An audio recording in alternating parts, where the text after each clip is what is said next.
Hello everyone, so this is part 5 of chapter 2 time value of money in finance. Part 4 में हमने देखा था कि कैश फ्लो एडिटिविटी क्या होता है। अब हम देखते हैं कि उसके एप्लीकेशंस क्या होते हैं कैश फ्लो एडिटिविटी के। सो हमने 3 एप्लीकेशंस लिखे थे अपने इंडेक्स में, एक तो forward interest rate, forward currency exchange rate और ऑप्शन प्राइसिंग मॉडल। सो इस वीडियो में हम देखेंगे फॉरवर्ड इंटरेस्ट रेट क्या होता है। ठीक है, सो फॉरवर्ड इंटरेस्ट रेट नाम से क्या समझ में आ रहा है कि फॉरवर्ड यानी आगे का, ठीक है, और इंटरेस्ट रेट तो हमको पता है, तो मतलब आगे का इंटरेस्ट रेट। तो 2 टाइप के इंटरेस्ट रेट होते हैं, एक फॉरवर्ड होता है और एक स्पॉट होता है। ठीक है, तो हम ये बुक में आ जाते हैं श्वेजर में। सो इन्होंने बताया है कि फॉरवर्ड इंटरेस्ट रेट क्या होता है। सो इसमें क्या लिखा है, forward interest rate is the interest rate for loan to be made at some future date. ठीक है, और इन कॉन्ट्रास्ट इसमें स्पॉट इंटरेस्ट रेट का भी दिया है। Spot interest rate is an interest rate for a loan to be made today.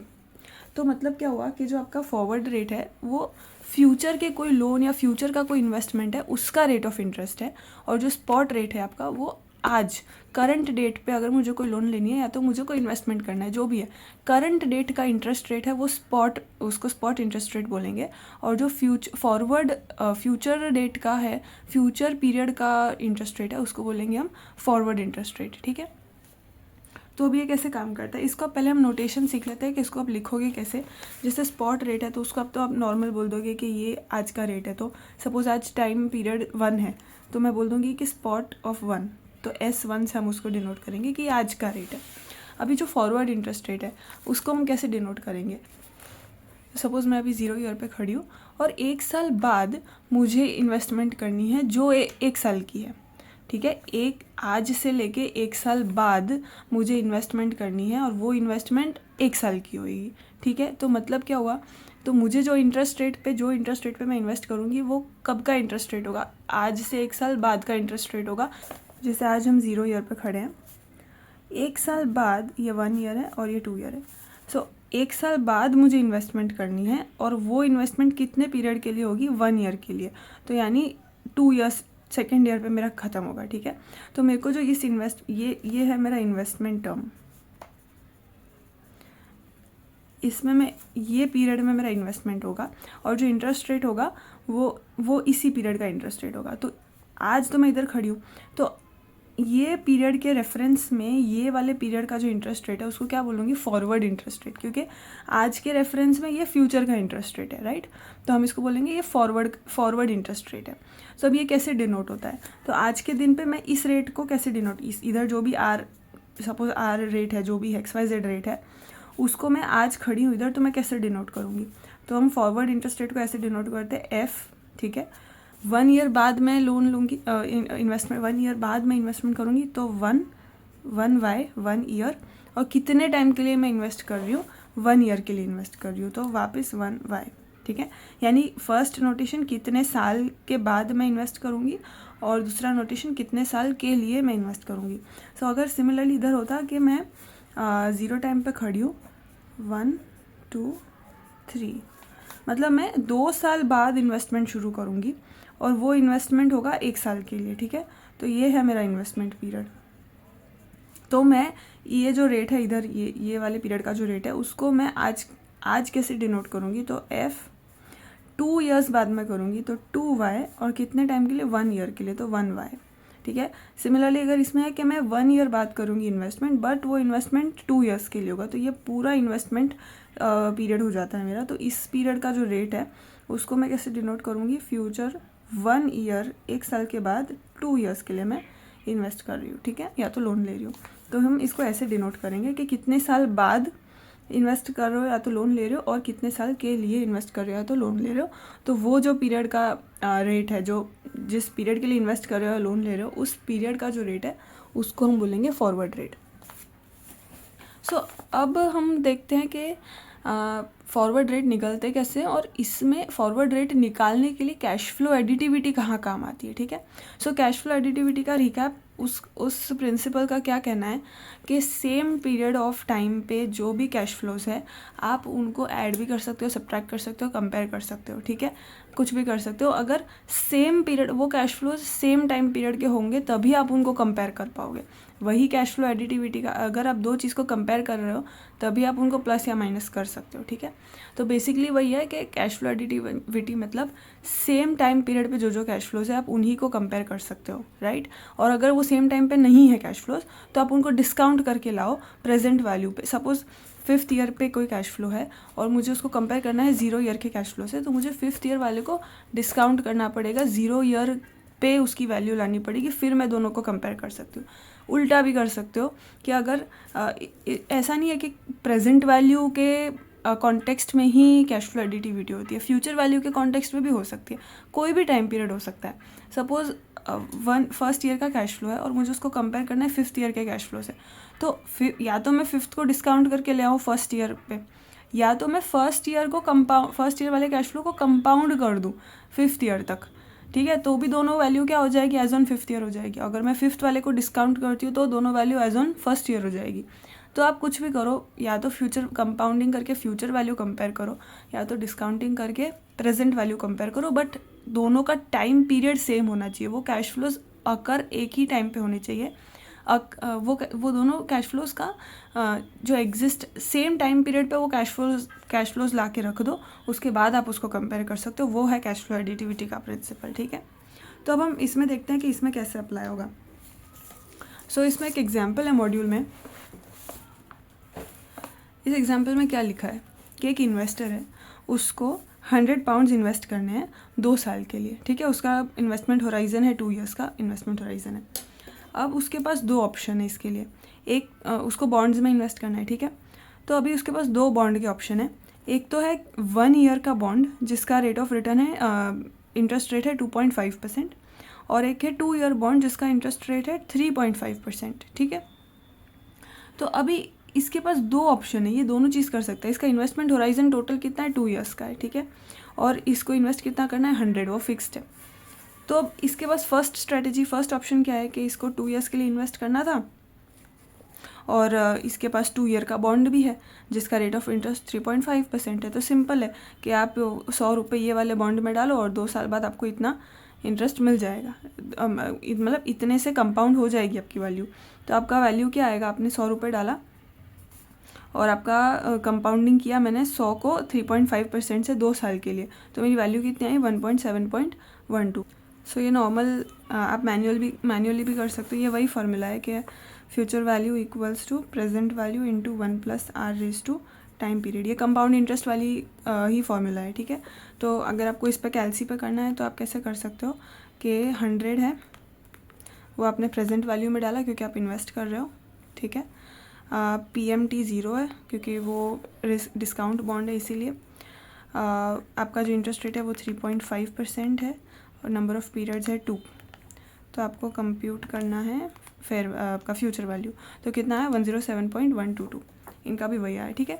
तो मतलब अगर वो इस बॉन्ड में डालेगा तो उसका 2 साल बाद उसके पैसे कितने हो जाएंगे, उसके पास फ्यूचर वैल्यू कितनी आएगी, 107.12, इतनी उसके हाथ में आ जाएगी, ठीक है। अब उसके पास दूसरी स्ट्रैटेजी क्या है, इन्वेस्टमेंट स्ट्रैटेजी 2। 1 ईयर का बॉन्ड था 2.5% का, ठीक है। तो वो ऐसा भी कर सकता है कि मैं अभी 1 साल के लिए इन्वेस्ट कर दूं इस रेट पे 2.5% की रेट पे, और फिर 1 साल जैसे ही ख़त्म हुआ, अभी मैं 0 ईयर पे हूँ, फिर मैंने इन्वेस्ट किया, 1 साल जैसे ही ख़त्म हुआ, एक और साल के लिए मैं वो सारे प्रोसीड्स को इन्वेस्ट कर दूं एक कौन से रेट पे, एक गिवन रेट पे मैं सारे प्रोसीड्स को इन्वेस्ट कर दूंगी। अब सपोज़ वो रेट अपने को पता नहीं है, वो कुछ भी रेट है, सपोज़ XYZ कुछ भी रेट है, तो उसके पास ये भी ऑप्शन है। 1 साल के लिए इस बॉन्ड में इन्वेस्ट कर दिया, उसके बाद इस बॉन्ड के मेच्योरिटी पे जो भी प्रोसीड्स आए विथ दिस कंपाउंडिंग वाला वो सारे प्रोसीड्स क्या करेगा, वो दूसरे 1 साल के एंड में दूसरा बॉन्ड भी होगा दूसरे 1 साल का, उसका भी कोई XYZ इंटरेस्ट रेट होगा, उस पर इन्वेस्ट कर देगा, फिर उसके एंड पे उसको कुछ फ्यूचर वैल्यू मिल जाएगा, तो भी 2 साल टोटल हो गए। तो ये भी एक स्ट्रैटेजी है। तो फर्स्ट स्ट्रैटेजी क्या थी, ये जो कॉन्सो है 2 ईयर का एक साथ बॉन्ड था उसमें डाल दिया। दूसरी स्ट्रैटेजी क्या है, अभी 1 ईयर के बॉन्ड में डाला, उसके बाद उसके जो प्रोसीड्स आएंगे सारे के सारे प्रोसीड्स वो कोई दूसरे 1 ईयर बॉन्ड में डाल देगा, ठीक है। वो रेट अपने को पता नहीं है। तो अब देख लेते हैं कि इसके कितने प्रोसीड्स आएंगे।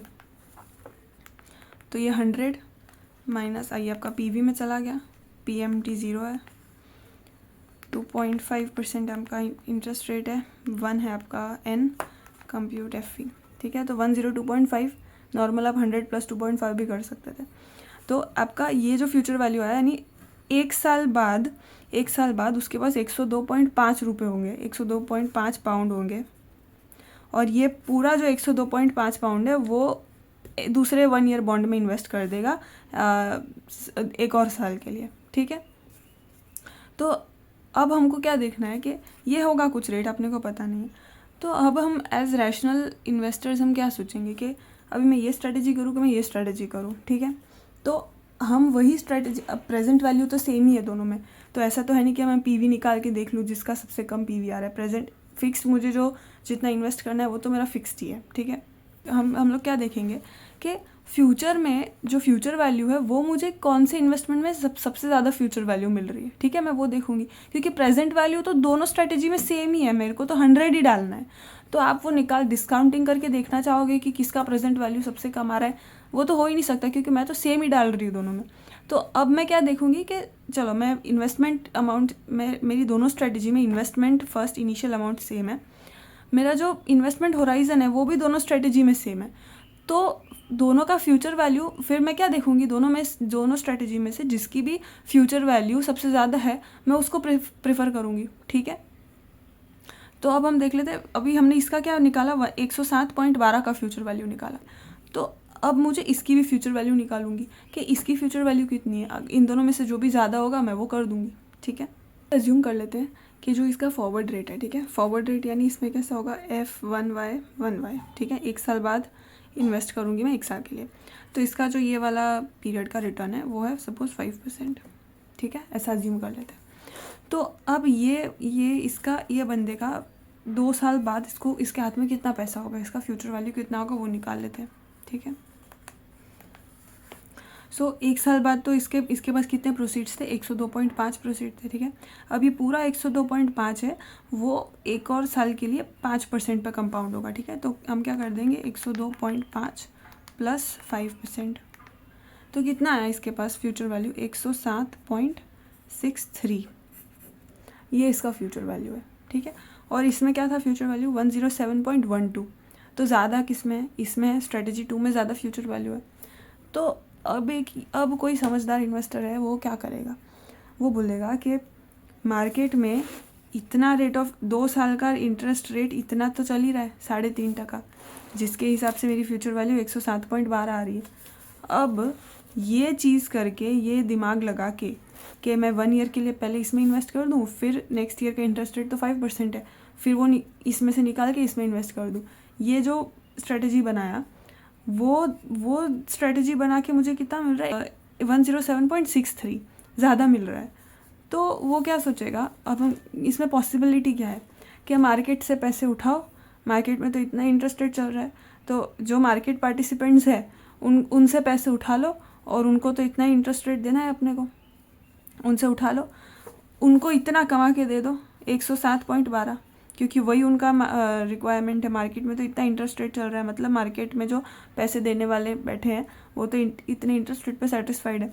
तो आप उनसे पैसे लो, जितना आपको 100 पाउंड आपको इन्वेस्ट करना था, तो मार्केट से उठाओ, उनको इतना रिटर्न दे दो, इतना रिटर्न अमाउंट्स टू 3.5%, 2 साल के लिए, मतलब कितना हो रहा था, 107.12, ये हमने कैलकुलेट किया। तो ये मार्केट से उठाओ, उनको इतना दे दो, और वो जो उठाया पैसा वो इस स्ट्रेटजी में लगा दो, अपनी वाली स्ट्रेटजी में, उससे कमा कितना लो, 107.63। तो ईयर 2 के एंड में मेरे पास हाथ में कितने होंगे, 107.63, बट मुझे जो मैंने जहाँ से बोरो किया था उनको कितने देने हैं, सिर्फ 107.12।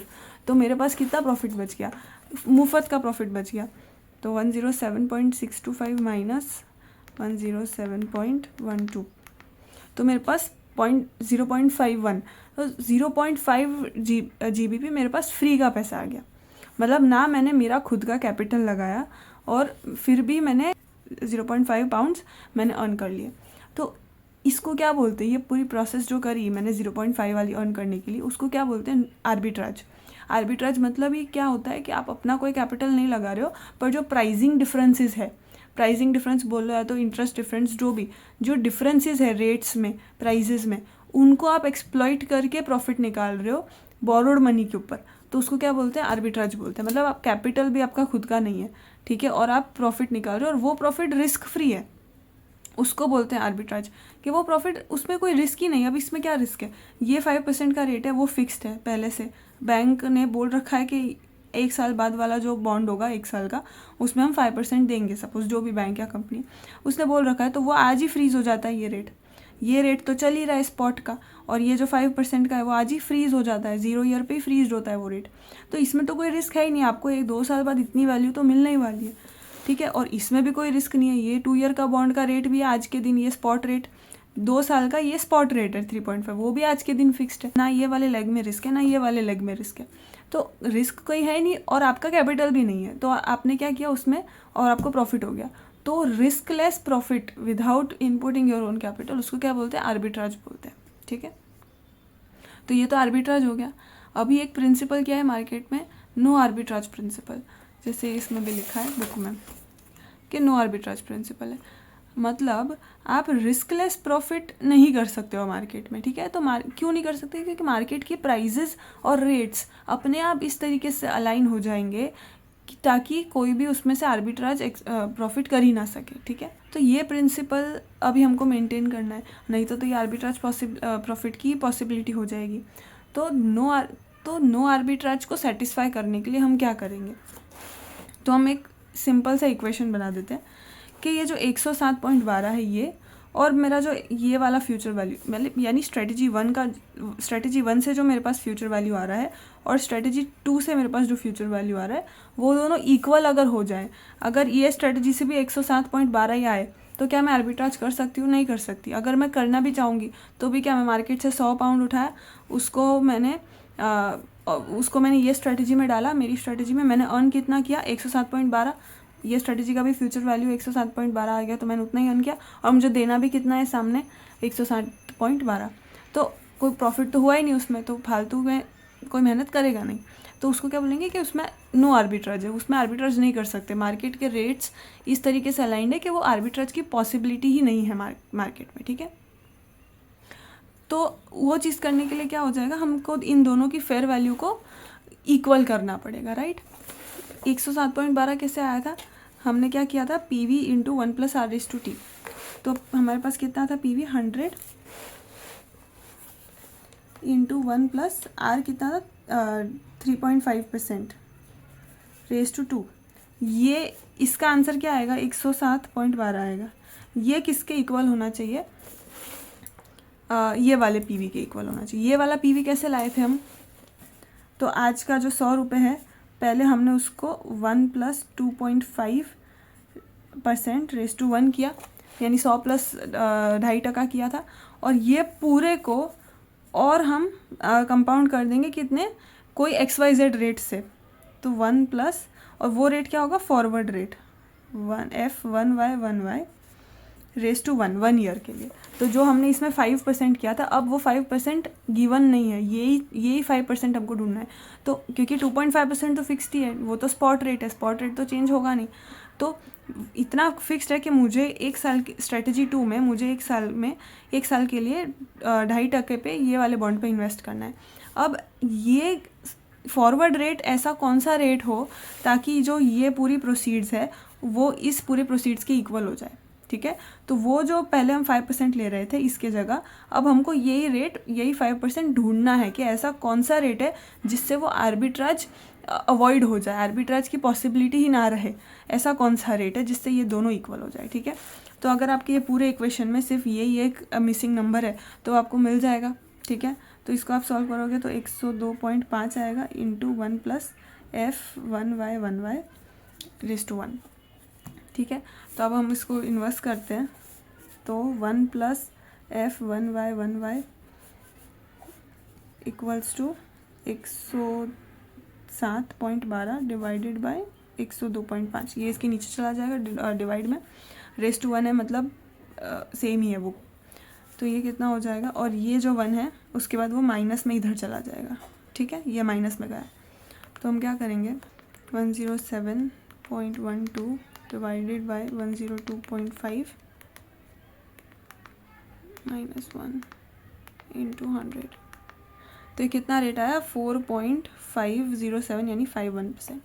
तो अगर मेरा जो फॉरवर्ड रेट है वो 4.51% होगा तो मेरे पास आर्बिट्राज की अपॉर्चुनिटी रहेगी नहीं, क्योंकि फिर ये जो मेरी स्ट्रेटजी 2 थी, ये पूरी स्ट्रेटजी 1 है और ये पूरी स्ट्रेटजी 2 है।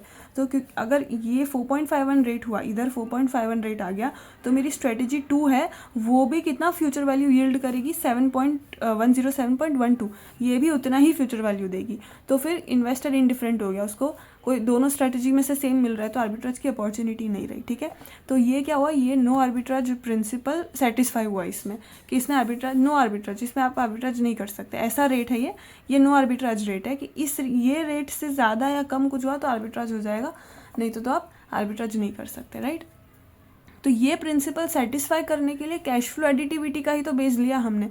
कैश फ्लो एडिटिविटी कहाँ यूज़ हुआ इसमें, हम ये दोनों को इक्वल, फर्स्ट हमारा इक्वेशन क्या था, हमने इन दोनों को इक्वल कर दिया, ये और ये हम इक्वल कैसे किया हमने, क्योंकि हमको पता है कि सेम टाइम पे कोई कैश फ्लोज है तो हम उनको कंपेयर कर सकते हैं। तो ये भी क्या था, सेम टाइम पे था, ये भी at the end of 2 years पे ऑफ था और ये भी at the end of 2 years का पे ऑफ है, दोनों ईयर 2 वाले पे ऑफ्स है, दोनों सेम टाइम पे कैश फ्लोज है, इसलिए हम कंपेयर कर पाए उसको, नहीं तो हम कंपेयर नहीं कर पाते। तो वहाँ पे कैश फ्लो एडिटिविटी का बेस, सो नो आर्बिट्राज ये पूरा निकाला, उसका बेस क्या था, कैश फ्लो एडिटिविटी, तभी तो हमने जाके उन दोनों को इक्वल किया, कंपेयर किया और फिर आपका मिसिंग फिगर निकला। ठीक है, तो कैश फ्लो एडिटिविटी ही इसका बेस है, नो आर्बिट्राज का बेस ही क्या है, कैश फ्लो एडिटिविटी। सो इसमें क्या लिखा है, we rely on the cash flow additivity principle in many of the pricing models. It is the basis for the no arbitrage principle or the law of one price. law of one price भी बोलते हैं उसको, law of one price और या तो no arbitrage principle, इसका base क्या है, कैश फ्लो एडिटिविटी। मॉड्यूल में इन्होंने वही किया है, पीछे इन्होंने वही दिखाया है कि या तो मैं पूरे को एक ही 2 ईयर का जो बॉन्ड था मेरा, वो पूरा एक ही 2 ईयर बॉन्ड में मैं इन्वेस्ट कर दूँ तो इतना मुझे फेयर वैल्यू मिलेगा 107.12। और जो मेरी दूसरी स्ट्रैटेजी थी उसमें क्या था, 1 साल के लिए 2.5% पे इन्वेस्ट करो, फिर वो जो भी प्रोसीड्स आए उन सबको एक दूसरे इम्प्लाइड फॉरवर्ड रेट पे, इम्प्लाइड रेट है वो, ठीक है, क्योंकि हमने ढूंढा है तो वो इम्प्लाइड है कि इतना ही होना चाहिए, नहीं तो नो आर्बिट्राज हो जाएगा, नहीं तो आर्बिट्राज की अपॉर्चुनिटी आ जाएगी। तो वो इम्प्लाइड फॉरवर्ड रेट है, तो उस रेट पे आप इन्वेस्ट करोगे तो आपको इतने प्रोसीड्स मिलेंगे। तो इन्होंने वही इक्वालिटी की है कि जो हमने लिखा कि प्रेजेंट वैल्यू फर्स्ट स्ट्रैटेजी का will be equal, future value of first strategy will be equal to future value of second strategy, क्योंकि दोनों सेम टाइम पीरियड पे है तभी आप उनको कंपेयर कर पा रहे हो। और ये चीज़ कौन अलाउ करता है, कैश फ्लो एडिटिविटी अलाउ करती है। ठीक है, तो इन दोनों को कंपेयर किया और आपका F11 निकल गया 4.51%। तो इन्होंने नीचे वही वो भी दिखाया कि अगर हम 5% ले लेते, ये 4.5% इम्पॉर्टेंट क्यों है, क्योंकि इससे ही नो आर्बिट्राज आएगा। अगर इसके अलावा कोई भी और रेट हो, सपोज 5% जो हमने लेके रखा था, तो आर्बिट्राज की अपॉर्चुनिटी कैसे आ सकती है। तो हमने क्या किया, मार्केट से हम बोरो कर सकते हैं 3.5% पे और उनको अग्री कर सकते हैं कि हम आपको 3.5% के हिसाब से 107.12 दे देंगे 2 साल बाद। और फिर इनका ये जो बोरो किया हुआ था पैसा, वो हम हमारी सेकंड स्ट्रैटेजी में डाल देते हैं 2.5% और फिर 5%, तो हमको कितना मिल जाएगा 107.63 मिल जाएगा। 107.63 में से हम इसको इन लोगों को 1.7.12 दे देंगे और बाकी का जो 0.51 पाउंड बचा वो अपना नो रिस्क प्रॉफिट हो गया विथ नो रिस्क प्रॉफिट हो गया विथ ज़ीरो इनिशियल इन्वेस्टमेंट। ठीक है, तो ये आर्बिट्राज हो सकता था पॉसिबल अगर इम्प्लाइड रेट ये ना हो तो, इसलिए इम्प्लाइड रेट ऐसे निकलते हैं फॉर नो आर्बिट्राज प्रिंसिपल को ध्यान में रख के, और कैश फ्लो एडिटिविटी है उसका बेस है। ठीक है, अभी हम श्वेजर में भी देख लेते हैं। तो इसमें क्या लिखा है, वही नो आर्बिट्राज को ध्यान में रखते हुए इसमें लिखा है any combination of spot and forward interest rate. ये क्या था, जो स्ट्रेटेजी 2 थी वो कॉम्बिनेशन था स्पॉट और फॉरवर्ड का, एक ये स्पॉट का और ये फॉरवर्ड का, ये कॉम्बिनेशन करके हमने सेकंड स्ट्रेटेजी बनाई थी। तो any combination of spot and forward interest rates that cover the same time period should have the same cost. इसका भी टाइम पीरियड 2 साल था, इसका भी टाइम पीरियड 2 साल था, तो अगर दोनों का टाइम पीरियड सेम है तो उनके कॉस्ट भी क्या होनी चाहिए, सेम होनी चाहिए। ठीक है, So using this idea we can derive implied forward rates from spot rates that are observable in the fixed income markets. तो हमने क्या किया, implied forward rate derive किया. ये जो 4.5% था वो क्या है, implied forward rate है. और वो हमने derive कहाँ से किया, spot rate पे से divide. ये भी spot rate है, ये भी spot rate है, ठीक है. तो इनसे हमने derive किया. और इसमें दूसरा एग्जाम्पल दिया है जो एकदम सेम है जो हमने उसमें से देखा. अब सपोज हमारे पास एक दूसरा केस है कि 0 ईयर पे हम खड़े हैं और टोटल होराइजन है मेरा 3 साल का है और मैं 1 साल बाद इन्वेस्ट करूँगी 2 साल के लिए. तो ये मेरा होराइजन है, ठीक है. तो मेरा फॉरवर्ड रेट मुझे क्या ढूंढना है अभी, एफ 1 साल बाद 2 साल के लिए, ठीक है. तो इसका फॉर्मूला आप इसके हिसाब से कैसे ढूंढोगे, ये फॉरवर्ड रेट. स्पॉट रेट आपका पूरे 3 साल का है, सपोज 3.5% सेम. तो आप क्या करोगे, 100 1 प्लस 3.5% रेज़ टू 3, ठीक है, क्योंकि पूरे 3 ईयर्स का है वो. और आपके पास ये वाला 1 ईयर का है स्पॉट रेट. 1 ईयर के लिए इन्वेस्ट करना हो तो उसका स्पॉट रेट है 2.5%. तो आप क्या करोगे, equals to 100 into 1 plus 2.5% for 1.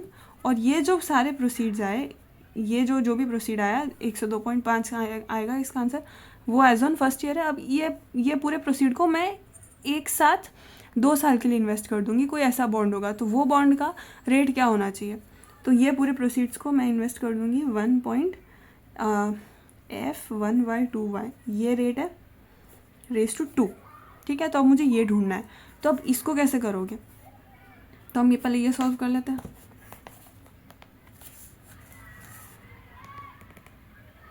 Hundred जो है वो आपका ईवी में चला गया, 3.5 ये इंटरेस्ट में चला गया, 0 पेमेंट है, 3 ईयर्स का पीरियड है, कंप्यूट एफ है 110.87. और ये इसके डिवाइड में आ जाएगा 102.5, ये पता ही था, ये 102 equals to 1 plus f1/2y raise to 2. अभी इसमें क्या था, ये जो 1 प्लस f आया था वो रेज़ टू 1 ही था 1 साल का. तो आपने ये रेज़ टू 1 यानी सेम नंबर होता है, 2 रेज़ टू 1 करोगे तो कि 2 ही आएगा. तो इसलिए हमने इसको इग्नोर कर दिया था बिकॉज ये सेम ही आएगा. बट इसमें आपके पास पावर है 2 की, तो आप इसको इग्नोर नहीं कर सकते. आपको क्या करना पड़ेगा, ना ही आप डायरेक्ट 1 इसमें से माइनस इधर करके निकाल सकते हो, पहले आपको ये पावर हटानी पड़ेगी. तो पावर अगर एक जगह पे कोई रेज़ टू है मतलब पावर में है तो वो सामने जाके क्या हो जाता है, रूट में हो जाता है, ठीक है. तो ये चीज़ क्या हो जाएगी, 110.87 डिवाइडेड बाई 102.5 रूट में आ जाएगा 2, तब जाके इधर क्या बचा 1 प्लस f1/2y. अब आप इसको आइसोलेट कर सकते हो और ये 1 को माइनस में ले जा सकते हो. तो ये इधर -1 आ जाएगा, इधर से हट जाएगा, तो आपके पास ये आइसोलेट होकर बच गया, ठीक है. तो ये ध्यान रखना, ये जो पावर वाली चीज़ है वो ध्यान रखना. तो इसको कैसे सॉल्व करोगे, 110.87 डिवाइडेड बाय 102.5, इसका रूट कर दिया -1 इंटू 100. तो मेरा इसमें 1 साल बाद 2 साल के लिए कितना रेट होना चाहिए, 4% रेट होना चाहिए, तभी जाके मेरा नो आर्बिट्राज कंडीशन सेटिस्फाई होगा, ठीक है. अगर इधर 3 होता तो मेरे रूट में जाके 3rd रूट होता ये. तो आप 3rd रूट कैसे करते हैं, अभी आप देखो रूट लिखो या तो इसको 1/3 लिखो. सो सी अब आप इसको 110.87 divide by 102.5 whole raise to, ये अगर सामने जाता है तो 1/3 हो जाता है. इसको आप ऐसे लिखो या तो 3rd रूट लिखो, एक ही बात है. मतलब 3rd रूट मतलब पावर क्या है, 1/3 है, ठीक है. ये हमने नॉर्मल मैथ्स में देखा हुआ है. तो जब हम लिखते हैं नॉर्मल रूट, सपोज 2 का मैं रूट कर रही हूँ, ये लिख रही हूँ, मतलब क्या है 2 का मैं पावर 1/2 लिख रही हूँ, that is the same thing. तो अगर मैं लिख रही हूँ कि कोई चीज़ का रूट है 3rd रूट करना है, तो मैं दैट इज़ नथिंग बट कोई चीज़ को रेज़ टू द पावर 1/3 करना, ठीक है. तो वही मतलब होता है. तो अगर मुझे 3rd रूट करना है इस चीज़ का, 4th रूट 5th रूट जो भी करना है, तो आप ये कैल्सी में डायरेक्ट नहीं, इससे नहीं होगा. ये जो फंक्शन है वो सिर्फ 1/2 वाला पावर का फंक्शन नॉर्मल रूट है. अब मुझे 3rd रूट करना है, तो मतलब मैं इसको कैसे लिख सकती हूँ, 1/3 भी लिख सकती हूँ इस पूरे को. तो मेरा जो 110.87 डिवाइडेड बाय 102.5 ये जो आंसर है उसको मैं, इसका मुझे थर्ड रूट करना है, तो इसके थ्रू तो पॉसिबल नहीं है, तो सेकंड रूट हो जाएगा, मतलब नॉर्मल रूट हो जाएगा। मुझे इसका थर्ड रूट करना है, तो मैं क्या करूँगी, इसको रेस टू क्या कर दूँगी 1/3, इसको ये पूरे को रेस टू क्या कर दिया मैंने 1/3, तो ये वाला आपका रेस टू का साइन है, तो इसको मैं पूरे को रेस टू 1/3, तो ये आपका रेस टू का साइन है, इसको मैं रेस टू करूँगी 1/3 करना है, तो मुझे ब्रैकेट खोलना है 1/3 ब्रैकेट बंद इक्वल्स टू, तो वो जो पूरा था 108 जो भी आया था वो रेस टू हो गया 1/3, तो आंसर कितना आया 1.0265। इसमें से मैं -1 करूँगी इंटू 100, तो ये मेरा रेट आ जाएगा। ठीक है, तो अगर आपके पास कोई अलग रूट नंबर है तो आपको इस तरीके से one by divided by that root number वो करके आपको सॉल्व करना है। फाइन, सो ये था हमारा application of cash flow additivity in finding forward interest rates. Next part में हम देखेंगे कि यही cash flow additivity forward currency exchange rates में कैसे यूज़ होगा। Okay, thank you.